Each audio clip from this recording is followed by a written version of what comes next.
হাইকোর্টের রায় বাতিল হয়েছে এসএসসি 2016 সালের নিয়োগের প্যানেল। একসঙ্গে 25,753 জনের চাকরি বাতিল ঘিরে তাপমাত্রার পারদের সঙ্গে পাল্লা দিয়ে ফুটছে ভোট বঙ্গের রাজনীতি। এই আবহেই দ্বিতীয় দফার ভোটের মুখে নিয়োগ দুর্নীতিকে সামনে রেখে মুখ্যমন্ত্রীর পদত্যাগের দাবিতে একসঙ্গে পথে নামল বাম ও কংগ্রেস। সোমবার এসএসসি নিয়োগ দুর্নীতি মামলায় 25,753 জনের চাকরি বাতিল করেছে কলকাতা হাইকোর্ট। 2016 সালে নিয়োগের গোটা প্যানেলও বাতিল করেছে বিচারপতি দেবাংশু বসাক এবং বিচারপতি সব্বার রাশিদের বিশেষ বেঞ্চ। শুধু তাই নয়, অতিরিক্ত শূন্যপদ তৈরি নিয়ে নজরে এসেছে রাজ্য মন্ত্রিসভার ভূমিকাও।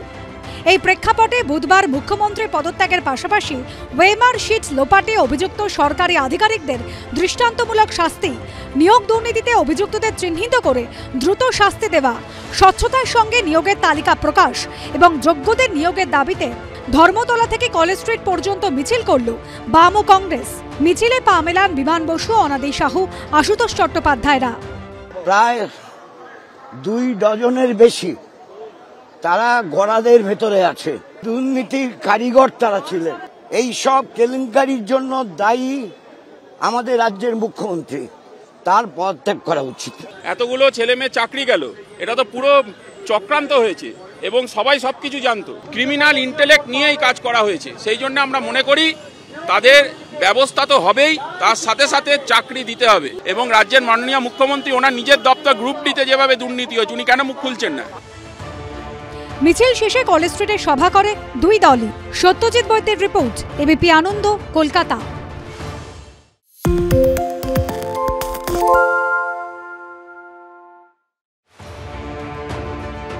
এদের জীবনে কালবৈশাখী, চোখের জল আর উৎকণ্ঠায় এখন যেন সম্বল এই মানুষগুলোর। 2016 প্রথম এসএলএসটির সমস্ত শিক্ষক এবং শিক্ষাকর্মী নিয়োগ বাতিল করেছে কলকাতা হাইকোর্ট। আমরা রয়েছি শহীদ মিনারে। যে মানুষগুলোকে দেখা যাচ্ছে, দুদিন আগেও তারা মাধ্যমিক এবং উচ্চ মাধ্যমিক স্কুলে শিক্ষকতা করেছেন। হাজার হাজার সেই শিক্ষক আজকে চাকরি বাতিলের পর শহীদ মিনারে হাজির হয়েছেন। তারা প্রশ্ন তুলছেন, তাদের দোষ কি? তারা যোগ্যতার নিরিখে চাকরি পেয়েছেন, তাই যোগ্যতার নিরিখে চাকরি পাওয়ার পরও তারা দাবি করছেন তাদের চাকরি বাতিল হলো কেন? তাদের দোষ কি? সেই প্রশ্ন নিয়েই সুপ্রিম কোর্টে যাওয়ার সিদ্ধান্ত নিচ্ছেন এই চাকরি হারানো শিক্ষকরা। হাইকোর্টের বিশেষ বেঞ্চ 2016 এসএসসির 25,753 জনের প্যানেল বাতিল করার পর এই শিক্ষক শিক্ষিকাদের জীবনটাই বদলে গেছে। নিজের ক্লাসরুম, ব্ল্যাকবোর্ড, চক ডাস্টারের চেনা জীবনটা হঠাৎ করে বদলে আজ তারা কার্যত রাস্তায় এসে দাঁড়িয়েছেন। যেমনটা হয়েছে সল্টলেকের বাসিন্দা অঙ্কিতা ঘোষের সঙ্গে। রাজাবাজার সায়েন্স কলেজ থেকে শারীরবিদ্যায় স্নাতক হওয়ার পর বিএড করেছেন। 5 বছরের বেশি সময় ধরে বসিরহাটের একটি স্কুলে জীবন বিজ্ঞানের শিক্ষকতা করার পর আজ চাকরি হারিয়ে চোখে জল অঙ্কিতার।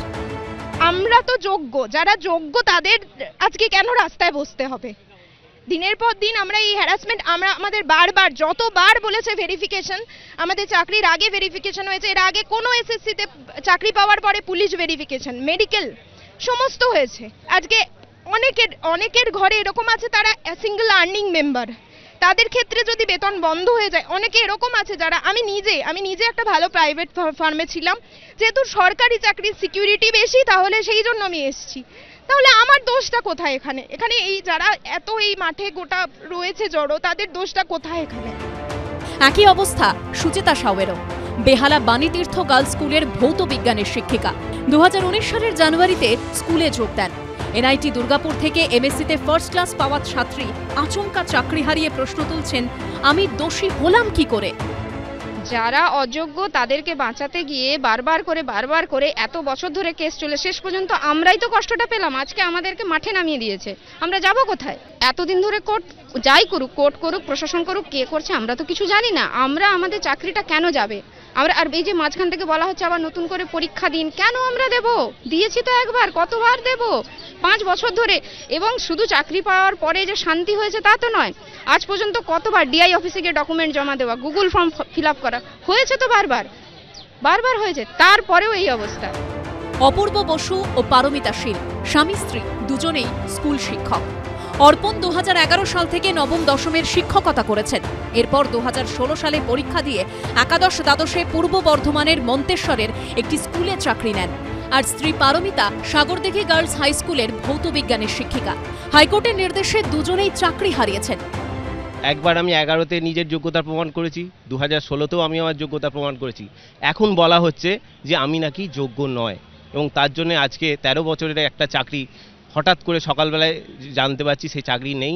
আমাদের ওএমআর সব ঠিক আছে, এবং 9-10-এ যারা মানে আমাদের 9-10-এ শুধুমাত্র 5,000-এর মতো মানে 0.9% মানে কিছু টাকা পয়সা দিয়ে বা কোনো কিছু দুর্নীতি করেছে, বিতর্কিত, সেটা আমি বলবো না, কিন্তু বাকি যে 9% ছাড়া বাকি যে এত পার্সেন্ট, হ্যাঁ 0.9% মানে এই দুর্নীতি করেছে, কিন্তু তার জন্য বাকি 100%-এর কেন এই আজ ফলাফল হলো?